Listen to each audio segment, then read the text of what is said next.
welcome to HMS Warrior in Portsmouth, England.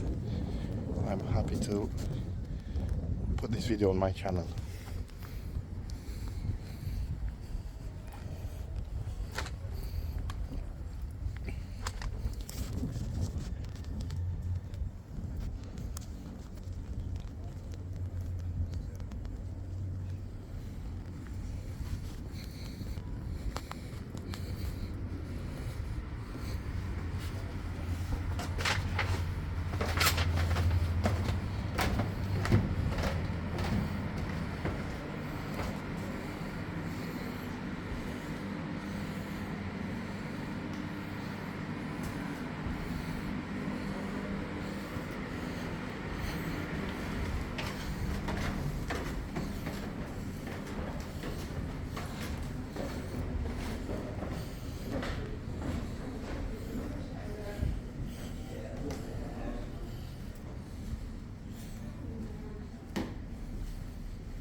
So for these guns, on every single gun, if you come over to gun number 11, I'll show you that you can move this gun.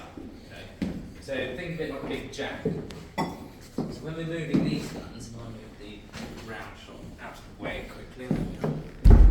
So what we've got is we've got a hand spike, which will go underneath the chopper. So each carriage now has a lip underneath. So as you see, if I place that underneath, that's obviously going to stay there. You lift it up, and then you can maneuver the gun ever so slightly. You do need about 4 men on each, and then a man with a big mallet. But each gun has a full turning arc of 60 degrees. 60. So if you look above your heads, you should be able to see 1.5. That's 15 degrees on the compass. Above the sponge, there should be 2.5, which is roughly 30. And then in the centre, so you've got your centre line, which is the line in the centre. And then the line with the circle is your omega line. So omega. So that's the one that lines up all of the guns perfectly 600 yards off midship for a full concentrated broadside. So all of that I just told you, what I can add to that is we are the first ship in history to fire a full broadside at the same time. That's due to the fact that there's no more loose cannons going off, alright? And that's because there's no wheels on the back. Right. Yeah? It's just pure friction that stops the gun. The furthest it will go is that black plate. So on older ships, if you did all of it at once, it's impossible to get them all back quick enough.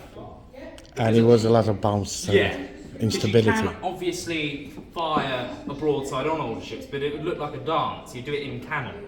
You do the first one. As you fire the second, you've already got that original one back in place.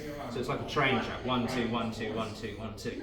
Whereas our ship, because it stops on this side, it's not going over there. Because I don't care if it's a 6-ton cast iron piece or a 1-ton bronze piece on the Mary Rose.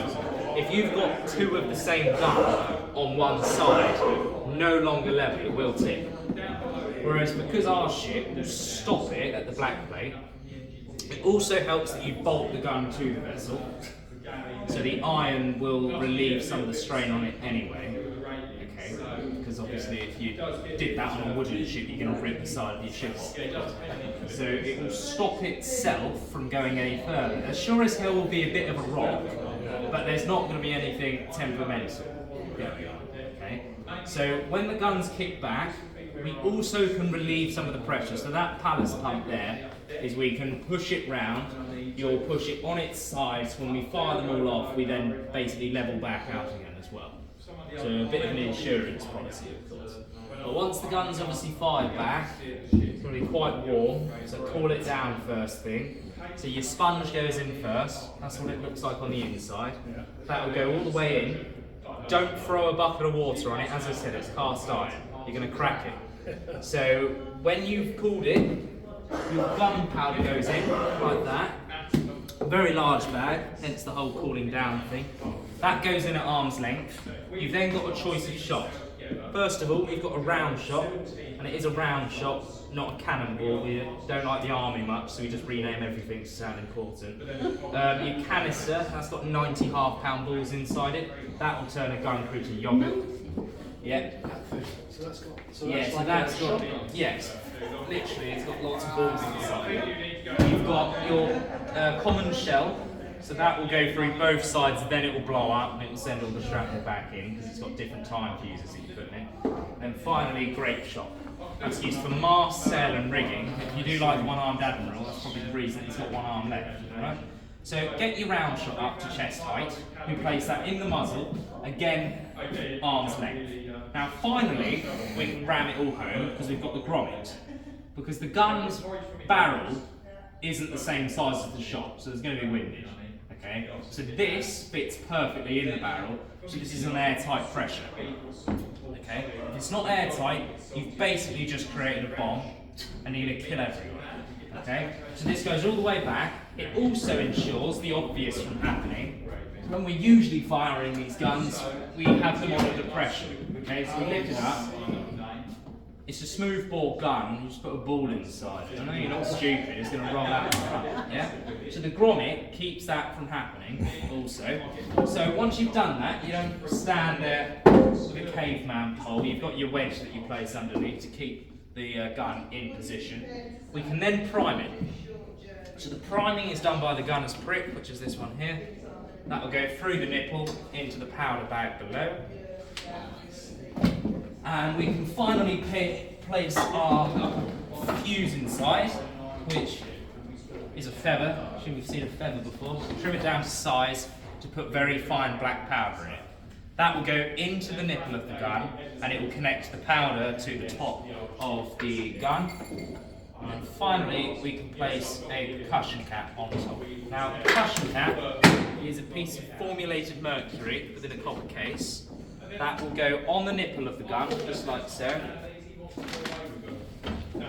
There we are, so that goes on there. This will make a slight bang, okay? You will get the command of ready, and then fire, just like that. So that spark goes into the powder, that will blow up, and then it will send the round shot out at 1,000 miles an hour. That is so fast, the enemy don't even know they've been shot. Yeah. On the other hand, obviously we sure as hell know that we've just fired that gun because it's so loud usually, which I probably should have made a point of before I fired it, that we have to bend our knees, cover our ears and open our mouth. Because if not, the air pressure changes, your lung can collapse, your knees can give way and all your teeth can fall out and you don't know what the hell's just happening. Okay? Now that sounds brilliant and you're probably wondering, right, okay, where's your ear protection? We use this stuff, it's called oakum, it's basically ripped up rope. Huge disclaimer for you, it does absolutely nothing, but it does make us look quite good in the press. Right? And if you do go deaf, it does help with the nagging when you go home, I suppose, so there's swings and roundabouts every cloud. Now the whole process is done by 18.5 men. So the half man is an extra man between two guns. He runs and gets the gunpowder for you. And I'll make that a man. He's not a powder monkey anymore because again, really badly looked upon 7-year-olds working now. So we've had to cut that out. Yeah. So what's the youngest age now? 13. So that's a cadet. So that's when I started. And what year is this? 63 at the moment. 1863. Yes. Slightly odd question, but yeah. So how long does it take, that process? 55 seconds. How long? 55 seconds, yes. So the naval standard in the Royal Navy is 70 seconds. The rest of the world take 90, which is what we did 60 years ago at Trafalgar. So they really do need to catch up, to be honest with you. That is the kind of level of Navy that we're dealing with now. And we do that obviously every 55 seconds. We carry 3,500 rounds on board, and that lasts us 3 hours of full firing range. But then you stop. Yes, but we'll come back. There's no way we're going to be firing for 3 hours. One broadside is enough. But the gun is accurate.